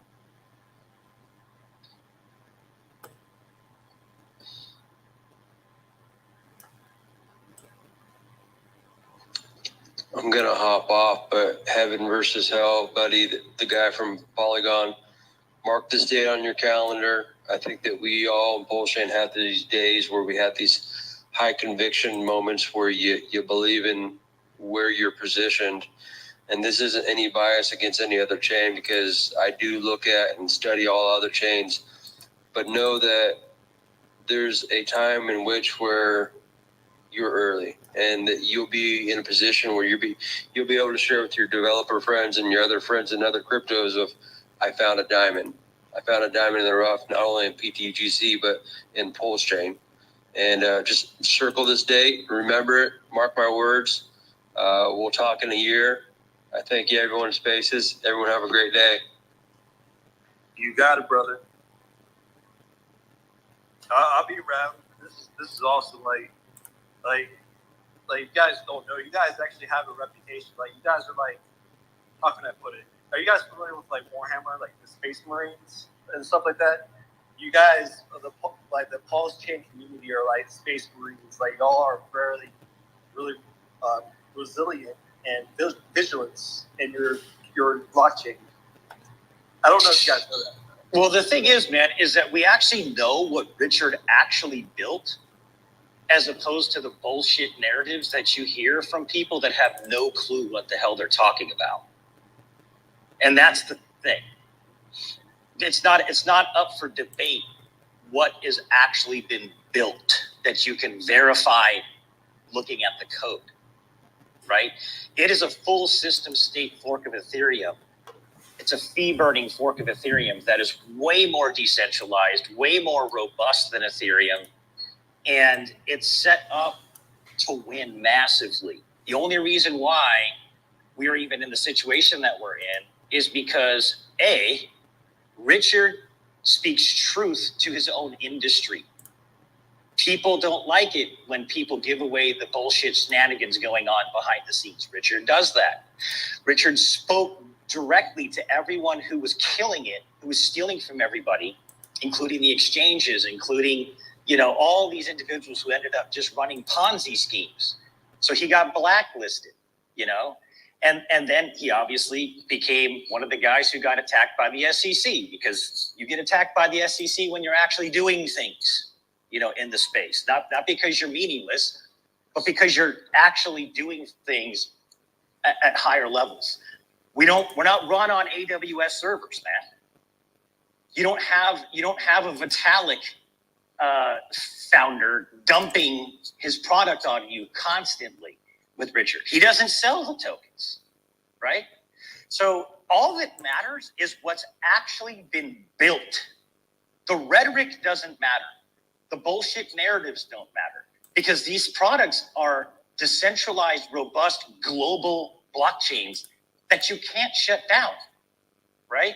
Now, with regards to like building on Polygon or anything else, the thing that's unique to Pulse Chain right now is, if I wanted to build something on Polygon, I could. But Polygon, like I said, it's already done a 500x from the bottom, and is still sitting like right now at around a 90x from the bottom down here at this level. Pulse Chain is still under sacrifice prices, which means if I want to take an asset and create it on a chain, I have to pair it with real value. On Polygon, that would be Polygon, or it would be a stable. But why would you do that down here? With Pulse Chain, it represents a unique situation where I can buy these assets that are massively undervalued and ride the wave of it being revalued to a fair market valuation.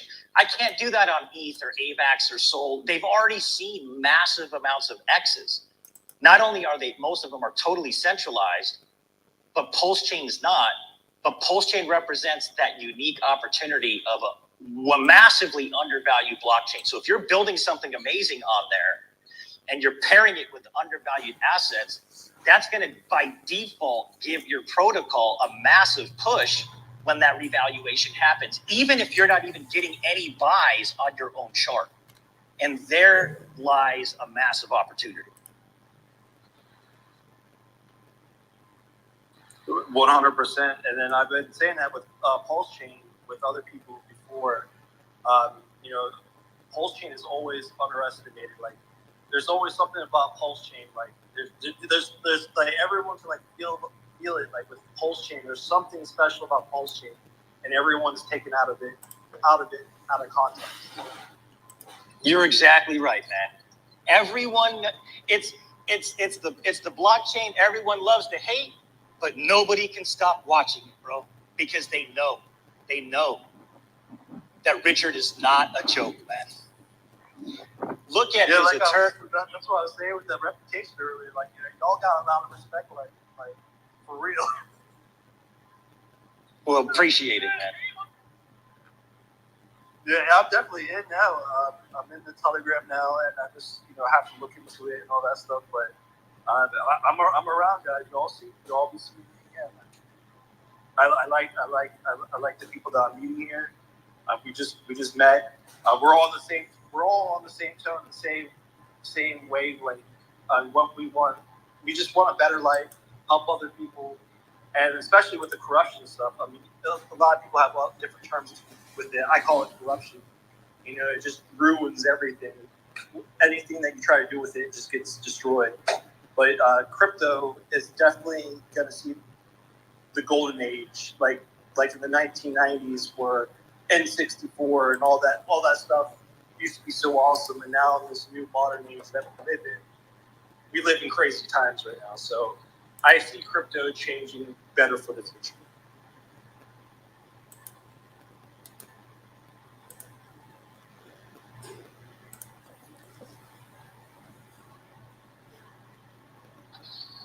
Yeah, I appreciate you coming up. It's nice to have people from other blockchains come into these spaces, and we can talk with them as well. Yeah, I keep it real, man. Sometimes I'm savage on here. Yeah, it's crazy. It's crazy. I love to. I used to do a lot of stuff on Telegram, like doing Telegram voices. But I've been loving spaces, like just coming to spaces and talking to people, just being real, just straight up. Yeah, no, I'm super glad you came in because it sparked a conversation, obviously, for talking about like pulse chain compared to other blockchains and stuff like that, which is important for people to listen to.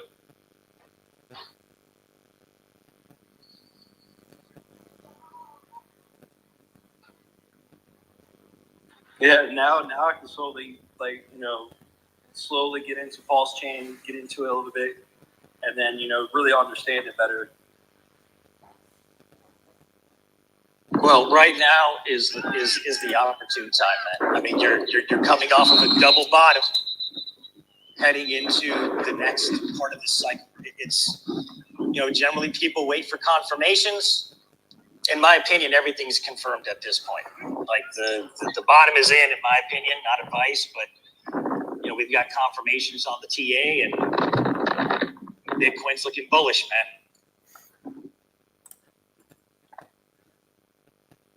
That's what's up.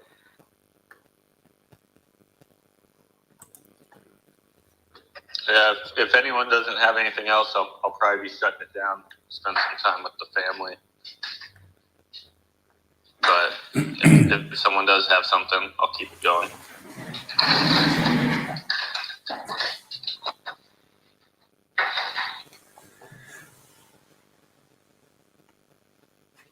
Well, Heaven, if you're still there, if you ever want good pulse chain content, 6:30 in the morning, conversation never got boring. So let you know. Monday, Wednesday, Fridays. Monday, Wednesday, Fridays, perfect. 6:30 a.m. Pacific time. So.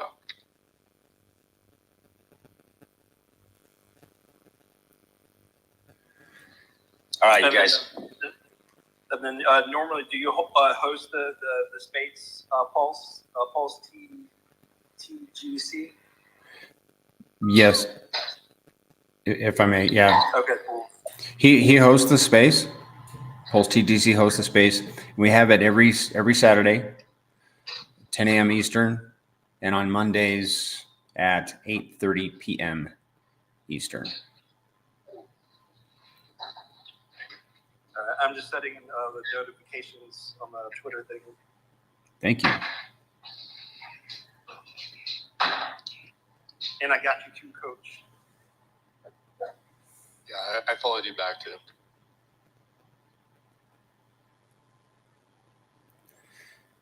Yeah, heaven versus hell. Yeah, we do it twice a week, every Saturday and Monday. So if you ever want to, hop in, we're consistent on those times. So feel free to come in anytime.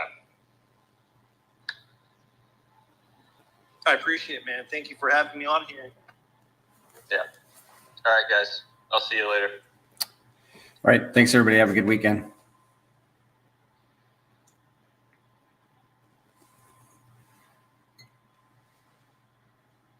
That's a wrap. Give Heaven versus Hell a follow on Twitter. Guys, thanks so much for being here and for the interaction in the chat. It really helps. Sometimes I don't answer all the questions, but I do see them. And may you guys have a wonderful weekend. I won't be on Monday. We won't be streaming on Monday, just so you know. But we will again on Saturday, God willing. Thanks. See ya.